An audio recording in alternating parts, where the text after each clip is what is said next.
Aujourd'hui, nous allons parler d'une résidence royale dans Paris complètement tombée dans l'oubli, l'hôtel Saint-Paul.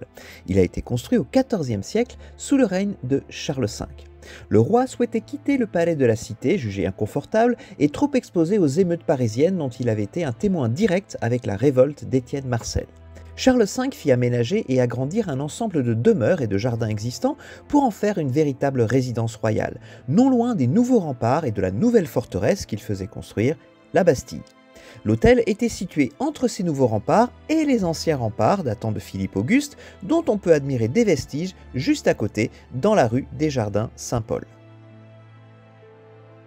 L'hôtel comprenait de vastes jardins, des galeries, des chapelles, ainsi que plusieurs bâtiments d'habitation pour le roi, la reine et les membres de la cour. Il était réputé pour son confort et son raffinement, avec une architecture gothique élégante et des aménagements modernes pour l'époque. Sous Charles V et ses successeurs immédiats, l'hôtel Saint-Paul devint un centre majeur de la vie politique et culturelle de la France. Et le nom de Charles V est encore bien visible dans le quartier. Mais il tombe progressivement en désuétude et les rois lui préfèrent le Louvre et le palais des Tournelles, ou les châteaux près de la Loire. Ainsi, dès le début de son règne, François Ier, à court d'argent, décide de vendre par lot plusieurs hôtels royaux qu'il qualifie de vieux, inutiles, inhabités et délaissés en ruine et en décadence, et qui ne faisaient qu'encombrer, empêcher et déformer grandement la ville de Paris. Et dans cette description, l'hôtel Saint-Paul est particulièrement visé et il va être progressivement vendu à la découpe en plusieurs lots. Les nouveaux propriétaires s'empresseront en général de détruire les bâtiments dégradés et d'en construire des nouveaux. Ainsi, actuellement, il ne reste plus rien de cet hôtel Saint-Paul, mais le nom et la disposition des rues nous donnent encore des indices sur son histoire. Voyons par exemple la rue des Lions Saint-Paul. Cette rue est à l'emplacement d'une ancienne allée de l'hôtel Saint-Paul qui séparait le logis du roi, situé au sud de cette rue jusqu'au quai des Célestins, de celui de la reine, situé au nord de la rue, qui a été ouverte en 1551.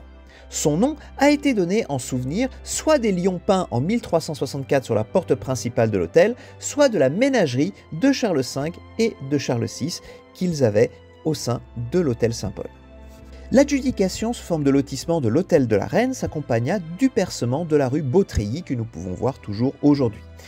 Les lots à l'époque sont acquis principalement par Claude Girard, charpentier, et Jehan Boquet, un marchand de bois, pour la somme de 403 livres qui sont payés à la couronne à François Ier. La vente était accompagnée de l'obligation de bâtir, mais Claude Girard et Jehan Boquet vont d'abord se servir du terrain pour entreposer le bois de leur commerce pendant plusieurs années. Ce n'est que plus tard qu'il y aura des bâtiments qui vont être construits, et parmi ces bâtiments, il y a l'hôtel Raoul qui a été construit par Paul Hardier, un officier des finances d'Henri IV en 1604, et dont nous pouvons toujours voir le portail.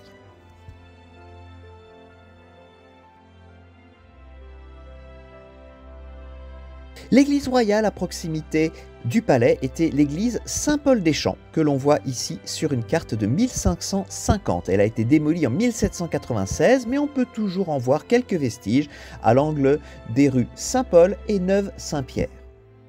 Sur le quai des Célestins, à l'emplacement de la partie la plus au sud de l'hôtel Saint-Paul, se trouve actuellement l'hôtel Fieubet, construit en 1680 et qui accueille actuellement l'école Massillon, un établissement scolaire privé. Avant que l'hôtel Fieubet y soit construit, le terrain avait été initialement vendu par François Ier à Galliot de Genouillac, qui était son grand maître de l'artillerie et qui avait participé avec bravoure à la bataille de Marignan. L'hôtel Saint-Paul a donc été la principale victime des grands travaux d'aménagement pour Paris voulus par François Ier. De l'autre côté de la ville, à l'ouest, le Louvre médiéval a lui aussi disparu, mais au moins à la place, François Ier a fait reconstruire un nouveau grand palais.